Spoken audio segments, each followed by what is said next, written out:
कश्मीर हमले को लेकर भारत सरकार का रुख बेहद सख्त नजर आ रहा है। सरकार की बैठकों का दौर जारी है।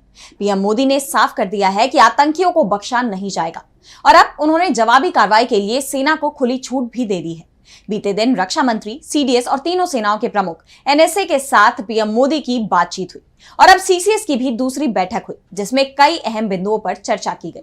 तो क्या है भारत सरकार का प्लान, जानने के लिए देखिए ये रिपोर्ट। जम्मू कश्मीर के पहलगाम में 22 अप्रैल को हुए आतंकवादी हमले के बाद केंद्र सरकार ने कड़ा रुख अपनाया है। सरकार ने स्पष्ट शब्दों में कहा है कि आतंकवाद और उसके समर्थकों के खिलाफ निर्णायक कार्रवाई होगी।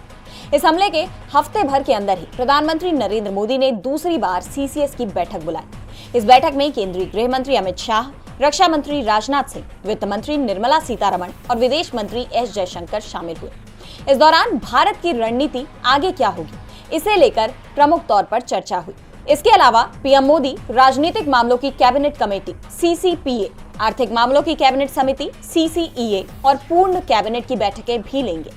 बीते दिन भी पीएम मोदी ने एक उच्च स्तरीय सुरक्षा बैठक की अध्यक्षता की।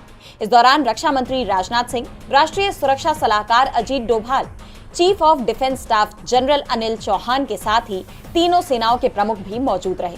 इस बैठक का उद्देश्य कार्रवाई योग्य खुफिया जानकारी की समीक्षा और ठोस सैन्य विकल्पों पर विचार करना था। बैठक में आतंकवाद के खिलाफ निर्णायक कार्रवाई के संकेत देते हुए पीएम मोदी ने भारतीय सेना को खुली छूट दे दी है। पीएम मोदी ने कहा कि आतंकवाद पर करारा प्रहार हमारा राष्ट्रीय संकल्प है। आपको बता दें कि हमले के बाद ही 23 अप्रैल को भारत ने पाकिस्तान के खिलाफ कूटनीतिक कदम उठाए, जिसमें सिंधु जल समझौता निलंबित करना भी शामिल था। पाकिस्तान के अंदर भी भारत के हमले का डर दिखाई दे रहा है। पाकिस्तान के सूचना मंत्री अताउल्लाह तरार ने तो यहां तक कह दिया कि 24 से 36 घंटे में भारत हमला कर सकता है। अब इन बैठकों के बाद मोदी सरकार क्या फैसला करती है, ये देखने वाली बात होगी, लेकिन ये तय माना जा रहा है कि पाकिस्तान के खिलाफ कड़ी कार्रवाई होने वाली है।